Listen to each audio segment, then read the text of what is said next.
¿Cómo ven si oramos? ¿Está bien? Empezamos orando. Padre, te doy gracias por esta mañana, Dios, por cada persona que está aquí presente, Dios, que ha decidido venir, convivir, alabarte, orar, aprender un poco más de tu palabra, Dios. Espíritu Santo, te pido que nos ayudes a comprender las Escrituras, que nos enseñes algo nuevo hoy, que arrojes luz sobre alguna de nuestras situaciones, que nos dotes de sabiduría, Dios, para comprender lo que tú tienes hoy para nosotros. Bendícenos en el nombre de Jesús. Y todos dicen, amén. Pues bueno, la semana pasada mencioné una frase en la que quiero profundizar hoy. Mencioné que sin familia no hay ministerio. Y lo mencioné porque con el nacimiento de mi hijo, pues estoy pasando por un proceso de aprendizaje, ¿no? Entre balancear ministerio, familia, trabajo, sueño, y pues ahí la llevo. Estoy aprendiendo y quise profundizar en esto porque esta es una frase que está muy arraigada en la visión y la cultura que queremos tener como iglesia. Desde que el pastor inició la iglesia, la plantó, una de las convicciones que él tenía era que quería que la iglesia fuera sana, que tuviéramos una doctrina sana y que tuviéramos un liderazgo sano. Así inició la iglesia, con esa idea, con esa visión, en el 2008, si mal no recuerdo. Y algo que enseñamos en el liderazgo es que el primer y más grande ministerio que tú tienes es tu casa, es tu familia. En 1 Timoteo 3, capítulo 3, versículo 4, uno de los requisitos para ser obispos en la iglesia primitiva era que, dice, debe gobernar bien su casa y hacer que sus hijos le obedezcan con el debido respeto. Porque el que no sabe gobernar su propia familia, ¿cómo podrá cuidar de la iglesia de Dios? Y erróneamente en el pasado se le enseñaba a los pastores, a los líderes, que tú no te preocupes por tus hijos, tú no te preocupes por tu esposa, Dios se va a encargar de tus hijos y de tu esposa. Sumamente errónea esa enseñanza. La peor tragedia de un líder, de un ministro, es ser exitoso, si es que podemos usar ese adjetivo. El peor fracaso que puede pasar a un ministerio es que sea exitoso en el ministerio, en su iglesia, pero un fracaso en su casa, con su esposa, con su familia. Y bueno, hasta este punto tú dirás, Omar, pues yo no estoy llamado a pastorear, ni a ser líder, ni a servir en la iglesia, yo tengo un llamado allá afuera. Tranquilamente podemos cambiar esta frase a sin familia no hay ministerio por sin familia no hay empresa, sin familia no hay negocio, sin familia no hay desarrollo profesional. Sin familia no hay, tú ponle ahí nombre. Todo creyente, independientemente del llamado que tenga, que la gran mayoría de todos nosotros tenemos un llamado allá afuera, tenemos un llamado prioritario que es velar por los nuestros, por nuestra familia. Y todo lo demás es adicional. Y esta es una de las grandes diferencias que tiene el cristianismo con la cultura de allá afuera, ¿estamos de acuerdo? Allá afuera está bien fracasar una y otra vez en tus relaciones interpersonales con tal que te vaya bien en tu carrera profesional.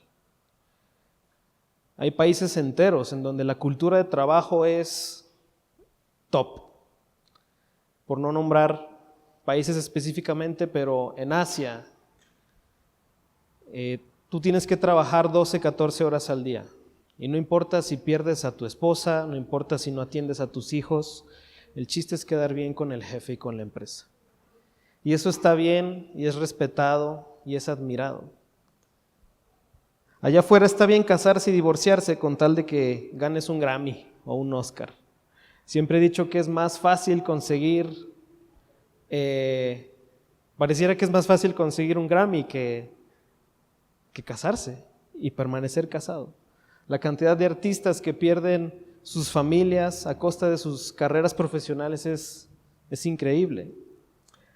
Allá afuera es admirable tener la mega empresa y fracasar en tu matrimonio. Está bien regar hijos por doquier con tal de que ganes la Copa del Mundo. ¿Cuántos jugadores de fútbol son ídolos, admirados, pero son un pésimo ejemplo en sus casas? Y eso está bien allá afuera. Pero por el contrario, en el cristianismo enseñamos que vale la pena sacrificar a veces tu desarrollo profesional con el fin de criar a tus hijos. Vale la pena ganar menos dinero, si eso significa pasar más tiempo con tu esposa. Vale la pena estancarte a cierto nivel profesional con tal de poder salir de vacaciones de vez en cuando. En el cristianismo valoramos a la familia y a los hijos antes que todas estas cosas. No significa que no debamos ser visionarios, no significa que no debamos aspirar a tener éxito allá afuera, ser destacado en ciertas esferas de la sociedad, el deporte, el arte, la medicina. Pero el camino es diferente, las prioridades son distintas, ¿estamos de acuerdo? Jesús es el centro. Yo tenía un maestro, creo que el maestro que más admiro que he tenido de la Biblia. Dice, tu vida es como los rayos de una bicicleta y todos se conectan al centro. Yo no sé si tú sabías, pero los rayos de la bicicleta, cuando la rueda está pisando, el rayo que está arriba es el que está jalando la bicicleta. Funcionan a tensión, no funcionan a compresión. Y todos en algún momento pasan por un momento de tensión.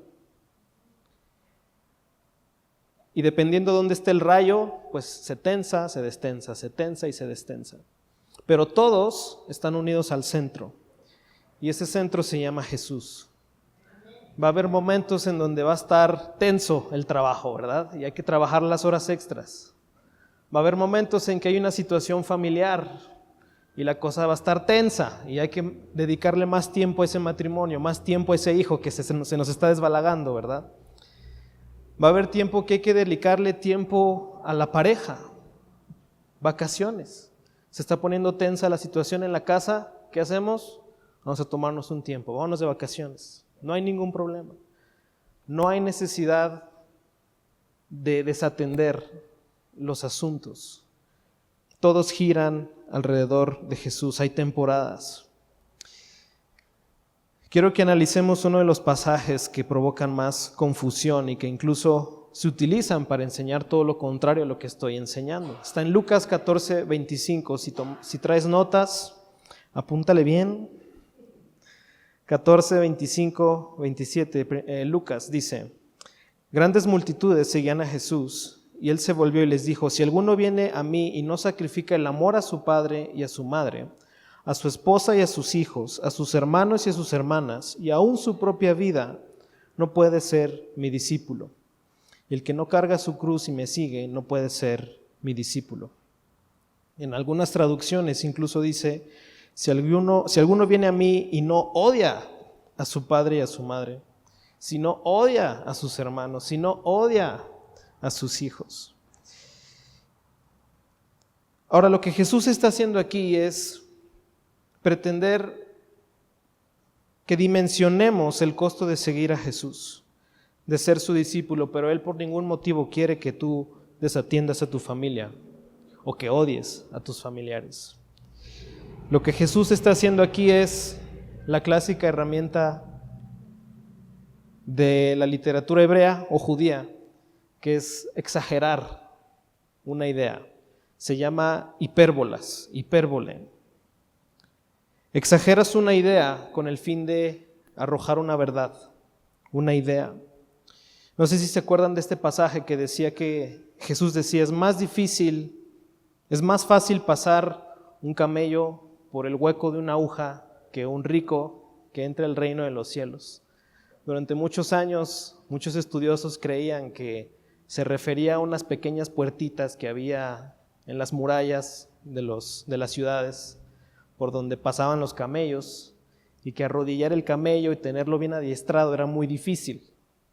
Pero en realidad no está hablando de eso, está hablando de una aguja y del hueco de una aguja. Y ciertamente los discípulos dicen, pues ¿quién se puede salvar? Eso es imposible. A lo que Jesús responde, para Dios nada es imposible. Jesús estaba exagerando una idea para dar a entender una enseñanza. Entonces, si tú eres rico, tranquilo, puedes entrar al reino de Dios. Aparte, los ricos de antes no son como los ricos de hoy en día. Antes, para enriquecerse, tú tienes que oprimir a las personas. Antes o eras oprimido o opresor, no había ni una ni otra. Y o antes eras rico o eras pobre. Y la gente rica generalmente, o casi siempre, se hacía de sus riquezas a costa de la opresión. Hoy en día las cosas cambiaron. Si tú le echas ganas en tu negocio, en tu empresa, en tu trabajo, puedes ganar mucho dinero y está bien. Tú puedes ser rico y entrar al reino de los cielos. ¿Listo? ¿Tranquilos los ricos? Muy bien. ¿Tranquilo, Jera? Sí, muy bien. Puedes entrar al reino de Dios, ¿ok? Pero Jesús está usando este recurso en este pasaje que leímos de Lucas. Acertadamente luego Jesús apunta a lo más valioso del ser humano para lanzar su enseñanza. El amor de un padre, el amor de una madre, de tu esposa, de tus hijos, de tus hermanos, tu propia vida. ¿Qué es lo más preciado que puede poseer el ser humano? Sus seres queridos, su familia. Jesús no dice aquí, el que no odia su cuenta de banco, el que no odia sus terrenos, el que no odia su camello último modelo, no. El que no odia a su familia. Él apuntó a lo más preciado del ser humano. Entonces, irónicamente, la enseñanza misma de Jesús nos apunta a que lo más preciado que podemos tener es la familia. Y lo tercero que tenemos que entender de este pasaje es la audiencia. ¿Quién está escuchando esto? No solamente me refiero al versículo 25, donde dice que grandes multitudes seguían a Jesús. Esa es la audiencia de la historia. Pero ¿quién escuchó este evangelio por primera vez? Lucas escribió este evangelio por ahí del año 80 después de Cristo. Y se lo escribió a gentiles. Y los primeros creyentes, primera y segunda generación, sufrían mucho por convertirse a Jesús. Algunos de ellos tenían que cometer suicidio social. ¿Qué es esto? Imaginémonos a Pablo escuchando estas palabras por primera vez. Él era fariseo de fariseos, judío de judíos, enseñado por Gamaliel. Era un crack del judaísmo. Y él se dedicaba a perseguir cristianos y a matarlos. Y de un momento a otro se convierte al cristianismo. Dicen que para tú poder ser discipulado a ese nivel al que estaba Pablo, tenías que estar casado, era un requisito, o por lo menos en vías de casarte. Entonces imagínate, llegas un día con tu esposa y le dices, oye, pues adivina qué, ahora ya soy cristiano. ¿Pero cómo? Si tú antes los perseguías. Llegas con tu suegro y le dices, oye, suegro, pues fíjese que ahora ya soy cristiano. ¿Pero cómo? Obviamente dejaron a Pablo. Su esposa lo dejó, o su posible prometida lo dejó. Imagínate que llegas con tus papás y les dices, ahora soy cristiano. Siendo judío en el primer siglo, era cometer suicidio social. Perdías tu herencia, ya no podías participar en el negocio familiar. Si tu papá tenía un barco y tú pescabas con él, ya no tenías trabajo, ya no tenías sustento económico. Seguir a Jesús costaba mucho en el primer siglo. Por eso Jesús dice lo que dice en esta enseñanza y por eso Lucas escribe lo que escribe. Porque sabe que los creyentes del primer siglo sufrían mucho por su familia. Sabemos de gente que en pleno siglo XXI sus papás los desheredan, les dejan de hablar, cometen suicidio social por seguir a Cristo.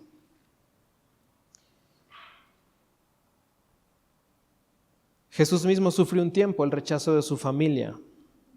Los evangelios parecen decirnos que al principio sus hermanos no creían en él. Yo no me imagino cómo era la dinámica ahí en la casa. Imagínate tener de hermano al Hijo de Dios, o decirse que era el Hijo de Dios, o que su mamá les cuenta la historia así. Yo cuando yo era joven, llegó un ángel y tus hermanos así como que, está loco, ¿no? Yo no sé cómo era la dinámica familiar, pero cuando Jesús fue a Nazaret, dice que no pudo hacer muchos milagros. El lugar donde creció, porque él era el carpintero, el hijo del carpintero. Él no era Jesús, el Hijo de Dios. Y la gente no creía en él, sus hermanos no creían en él.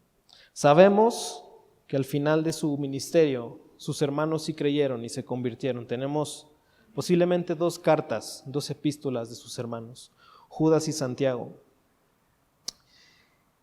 Y Jesús ahí mismo, en el lecho de muerte, en la cruz, según el Evangelio de Juan, nos dice que se preocupó de delegar el cuidado de su madre. Le dijo a la persona que con más confiaba, de acuerdo al Evangelio de Juan, el mismo Juan. Ahí te encargo a mi mamá, le dijo. Y tú continúas leyendo los pasajes de Hechos y María continuaba ahí con esas mujeres, con los primeros discípulos. Jesús honraba a su familia, Jesús honraba a sus padres. Entonces Él no está enseñando lo contrario, simplemente estaba usando esta herramienta de la hipérbole para dar a entender un punto.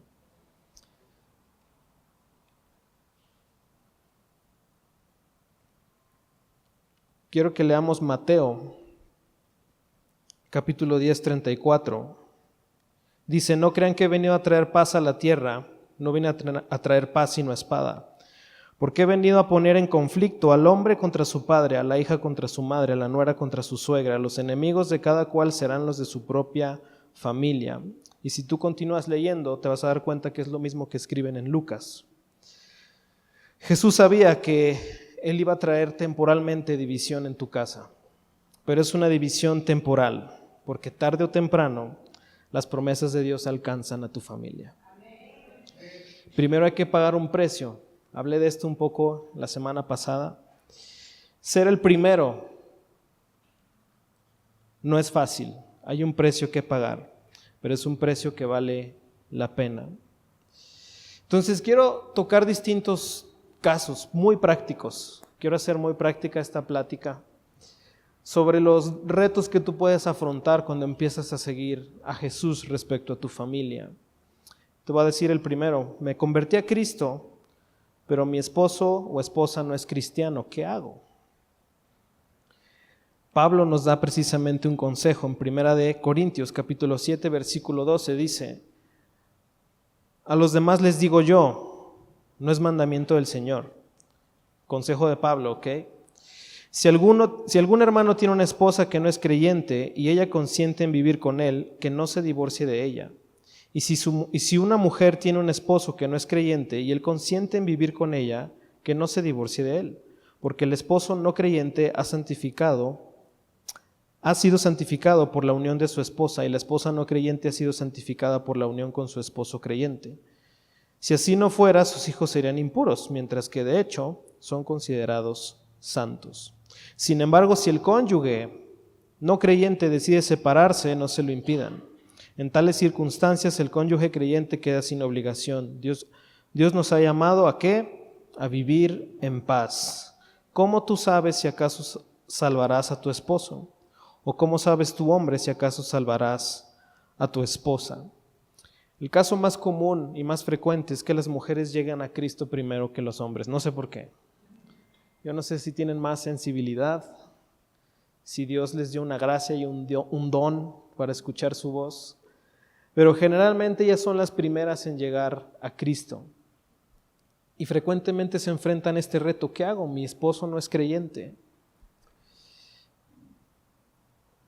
Si tu esposo es de un trasfondo religioso, tal vez tú no tengas mucho problema en decirle, oye, voy a ir el domingo a la iglesia de 11 a 1.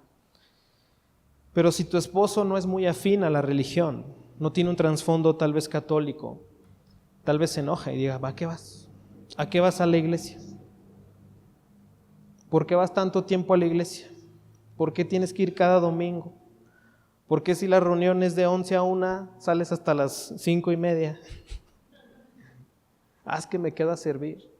¿Por qué tienes que invertir tanto tiempo en ese lugar? Este asunto puede traer conflicto en tu matrimonio. Y como dice Pablo, puede robar la paz en ese matrimonio.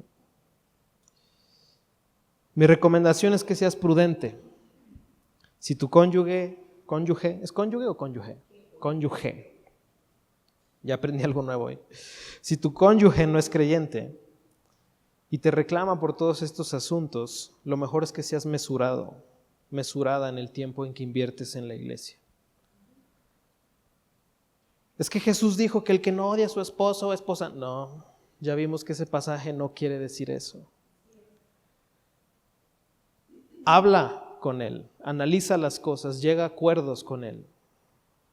Voy una semana sí, una semana no, puedo servir una vez al mes, voy a la primera reunión para que tengamos la tarde libre.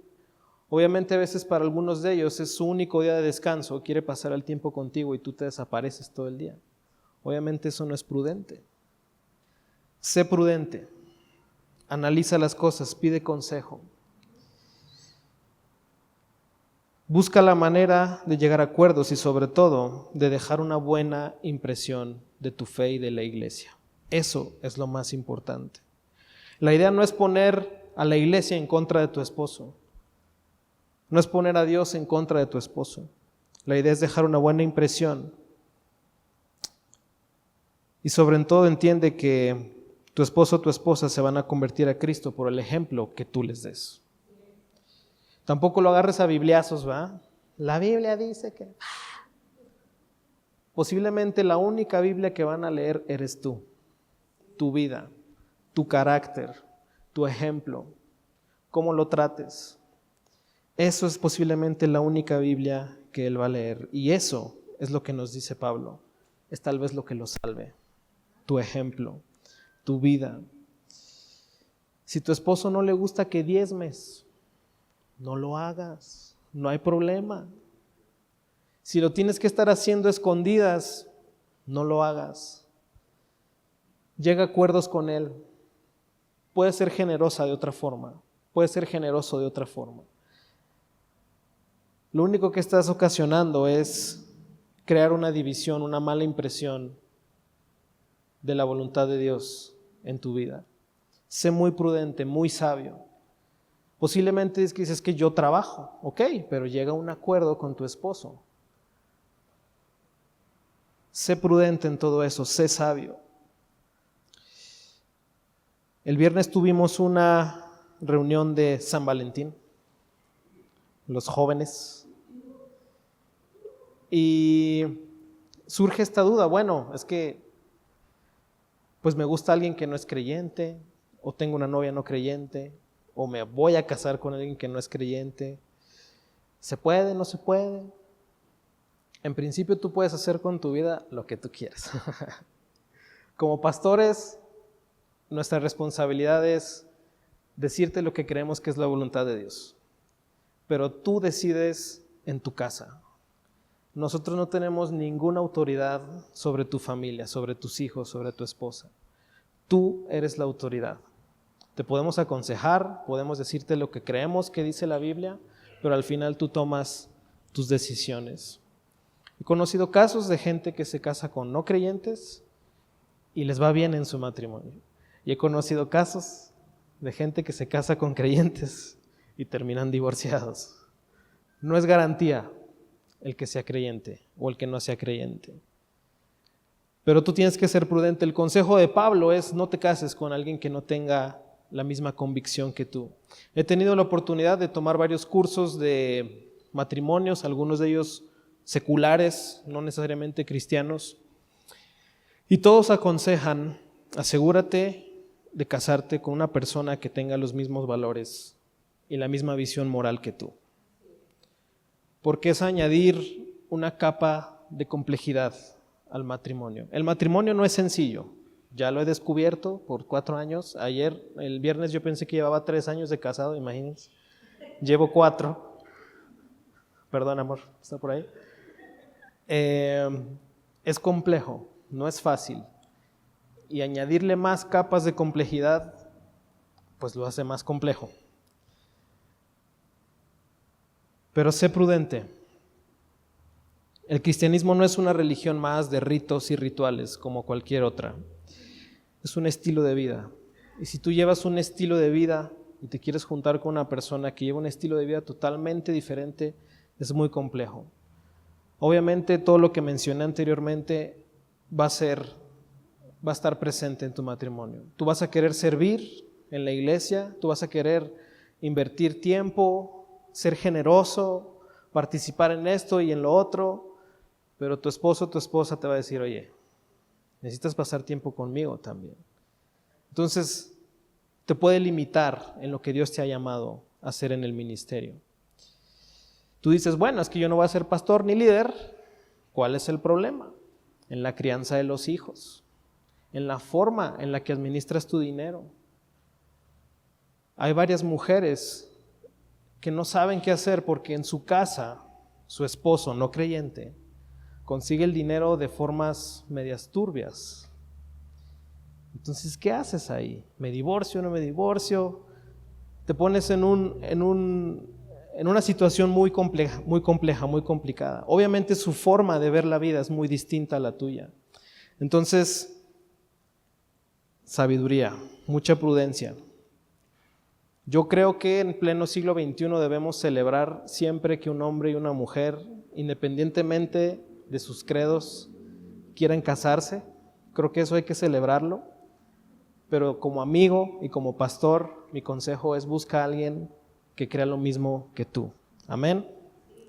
Es consejo, no es doctrina. Tómenlo de un buen amigo, de un buen pastor. ¿Listo? ¿Qué hago si mis hijos no son creyentes? Mientras los hijos son pequeños o adolescentes, pues sí, está bien, toca llevarlos, ¿no? Como vas al banco, como vas al súper, ahí los traes. Y por eso intentamos hacer los cursos de niños, las clases de niños también divertidas, para que se les antoje venir a la iglesia. A los adolescentes procuramos divertirlos para que se les antoje venir a la iglesia. Pero ya cuando cumplen 18, ellos tienen que tomar sus propias decisiones. Y ellos tienen que tener una revelación personal de quién es Jesús. Y si por algo tus hijos no son creyentes, tú te convertiste y tú quieres que ellos conozcan de Jesús, lo mejor que tú puedes hacer es orar por ellos. No los traigas con condiciones a la iglesia. O no te presto el carro si no vas a la iglesia. O no te doy tu domingo si no vas a la iglesia. No es lo ideal, no es lo mejor. Lo mejor es que ellos tomen una decisión personal. No les agarres a bibliazos. Obviamente si viven en tu casa y tú tienes reglas, tú puedes ahí en tu área de trabajo, por así decirlo, imponer disciplina. Pero si ellos ya están grandes, si ellos hacen allá afuera lo que ellos quieran, lo mejor que tú puedes hacer es orar por ellos, interceder por ellos. Colosenses 3:21 dice, padres, no exasperen a sus hijos, no sea que se desanimen. No los obligues a venir a la iglesia, que ellos aprendan de tu ejemplo. Para mí ni siquiera es duda qué es lo que voy a hacer el próximo domingo, porque es lo que he hecho toda mi vida. Y lo he hecho siempre con mucho gusto, con ganas. Cuando por algo viajamos o por algo no hay reunión un domingo, me siento extraño, porque ya es un hábito. Instruye al niño en su camino, y aunque fuere viejo, no se apartará de él. Ora por ellos, déjaselos al Señor.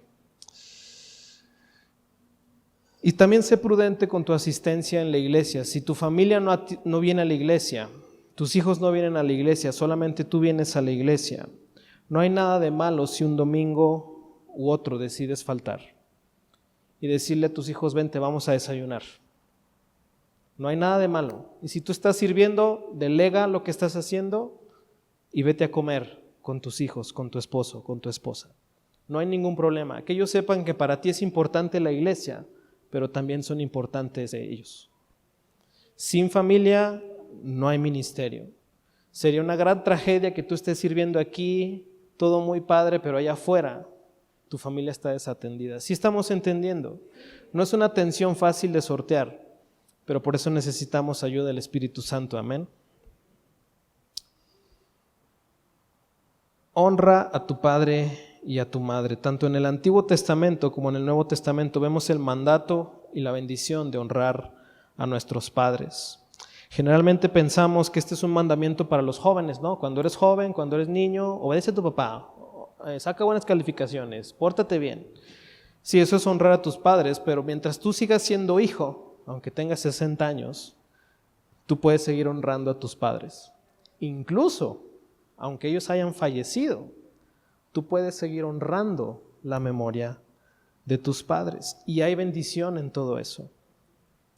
Hay bendición. Yo creo que muchos conocen el caso del pastor.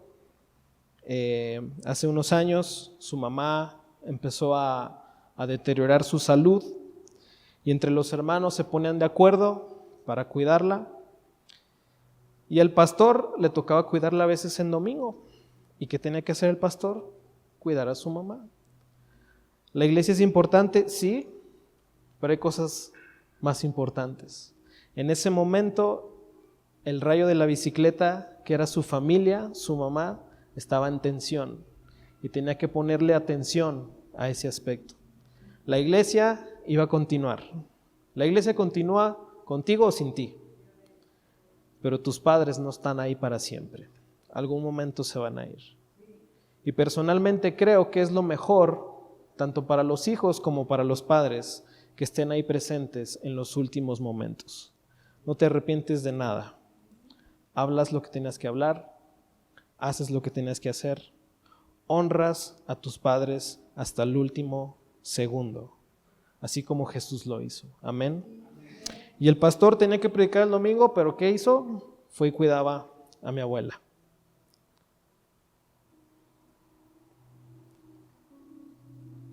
Hay prioridades. Y sabes, viendo yo el ejemplo de mis padres, a veces que mi mamá tiene programado cantar, tiene programado dirigir alabanza y le hablan, mi mamá está enferma y se sale y se va y cuida a su mamá. La iglesia continúa, pero su mamá no sabemos cuándo se vaya a ir.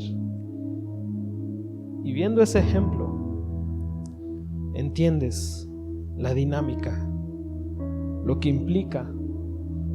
Sin familia no hay ministerio. Y ese es un gran ejemplo porque es lo que queremos expandir en toda la iglesia. Tus papás importan, tu familia importa. Tenemos el caso aquí de varias personas que ya están en los 50, 60. Tus papás ya empiezan a estar en los 80, 90, ¿verdad? Y están encargados de ministerios, pero de un momento a otro tienen que salir de la ciudad, delegan todo, no pasa nada y se dedican a estar con sus papás. No sabemos cuándo va a ser el último momento que vamos a estar con ellos. Y sabes, en mi corta vida me he dado cuenta de que he cambiado de trabajo, he cambiado de ministerio, he cambiado de iglesia, he cambiado de pastores, he cambiado de país, he cambiado de empresa, he tenido dinero, no he tenido dinero, he tenido trabajo, no he tenido trabajo, pero lo único que no ha cambiado es que mi familia sigue siendo mi familia. Mis padres siguen siendo mis padres, mi esposa sigue siendo mi esposa y ahora mi hijo sigue siendo mi hijo. Lo demás va y vuelve, ¿sí? Me gusta ejemplificarlo con esta analogía. Este malabarista que tiene pelotas, ella está malabareando, ¿no? Entre varias cosas, ¿no? 5 o 6 cosas a la vez. Y ponle nombre a esas pelotas: familia, trabajo, ministerio, descanso, dinero, empresa, desarrollo profesional. Y ahí estás malabareando todo, ¿no? Tratando de mantener el equilibrio. Quiero sugerir que algunas de estas pelotitas son de goma. Se caen y rebotan. Si te puede caer, la puedes recoger. Pero hay algunas pelotitas que son de cristal. Se te caen una vez y se rompen.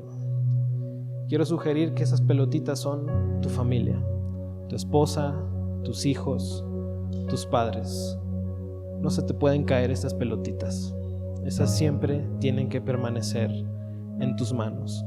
Lo demás se cae y se recupera. El dinero va y viene. La empresa quiebra, haces otra. El negocio le va bien, le va mal, no pasa nada. Tu desarrollo profesional lo puedes pausar un momento. No hay ningún problema. Esas son de goma, esas rebotan. Pero la familia es muy, muy delicada. Por supuesto que Jesús restaura todo, pero no se te pueden caer. Tienes que ser muy, muy cuidadoso. En otro pasaje también muy mal interpretado,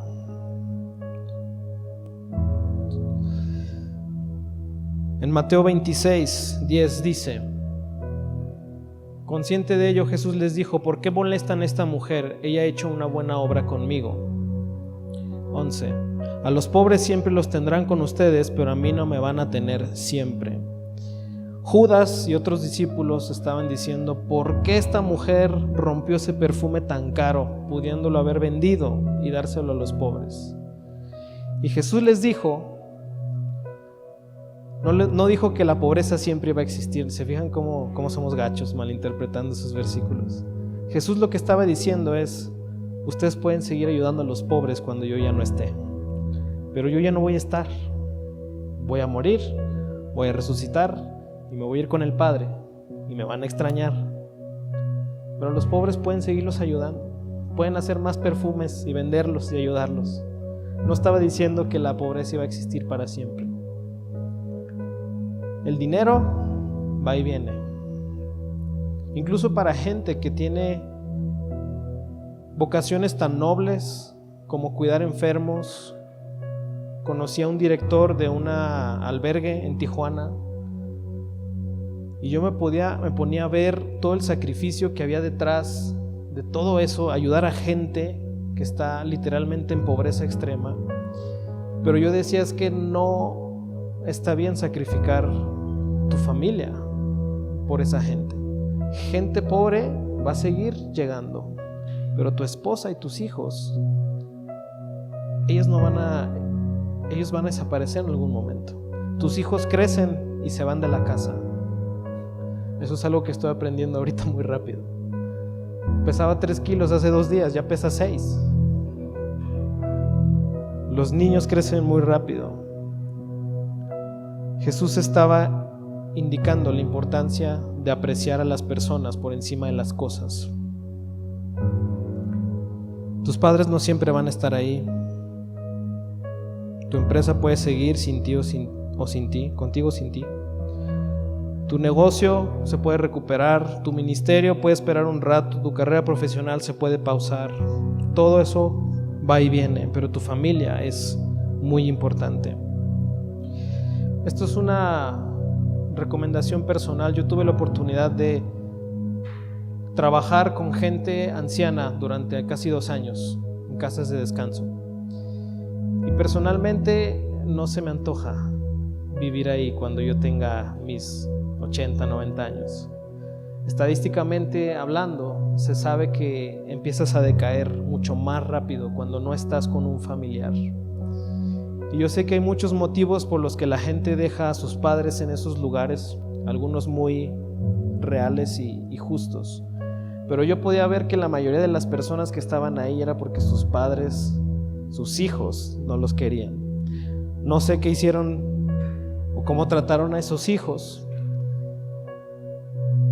pero lo mejor es cuidar a nuestros padres. Eso es un consejo. Esto no es doctrina, esto es consejo.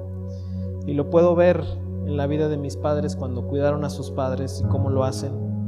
Y es lo mejor. Es lo mejor. Sin familia no hay ministerio, sin familia no hay empresa, sin familia no hay carrera profesional. Ahora que soy padre, entiendo lo demandante que es criar a un hijo, estar presente. Me doy cuenta de todo lo que sacrificaban mis papás cuando yo era niño. el poco o mucho tiempo que podíamos tener libre y cómo lo invertíamos. Y creo que lo menos que puedo hacer y quiero hacer es que cuando ellos no sean autosuficientes, que yo pueda cuidarlos, porque quiero honrarlos, porque ese es el primer mandamiento con bendición. Entonces necesitamos sabiduría, y mucha. Como ven, si nos ponemos de pie. Por un lado amamos a Dios, a la iglesia, pero también amamos a nuestras familias, amén. Yo sé que cada quien es un contexto diferente, un caso distinto. Si tienes dudas, preguntas, algo que te causó confusión que yo dije, no dudes en preguntarnos. Pídele a Dios también que te dé sabiduría, prudencia, pide consejo. Dicen que en la siguiente vida no nos llevamos nada, sino solo nuestros seres queridos. Pidámosle al Espíritu Santo que nos dé sabiduría, prudencia, para saber malabarear esas pelotitas. ¿Listo? Bueno, vamos a orar. Padre, te doy gracias por tu palabra, Dios. Sabemos, Dios, que tú nos has llamado a establecer el reino de Dios aquí en la tierra, Padre. Pero sería una tragedia creer que se establece a pesar de nuestros seres queridos, Dios. Tú tienes planes para ellos. Tú también quieres que tu reino se establezca en nuestro hogar. Somos llamados a ser sacerdotes y reyes en nuestros hogares, a traer la presencia de Dios, a gobernar con tu amor, con tu misericordia. Te pido por cada persona aquí que tiene algún cónyuge que no es creyente, Dios, que tú le des sabiduría, que le des inteligencia, que podamos llevar la verdad de Cristo a nuestras casas. Aquellos padres cuyos hijos no están en la iglesia, Dios, que no siguen a Cristo, Padre. Te pido, Dios, que los traigas a casa, que nos des inteligencia, prudencia para amarlos, para conocer sus corazones, entender por lo que están pasando, que podamos traer palabras de aliento, que seamos plataformas para que ellos puedan seguir creciendo, sabiendo que tú cumples tus promesas, Dios, que tú los traes a casa tarde o temprano. Los reclamamos para tu reino, Dios. Te pido por aquellas personas que tienen padres ya ancianos, grandes, en situaciones de salud difícil, Dios, que tú les des sabiduría, inteligencia para conocer los tiempos, Dios. Queremos ser responsables.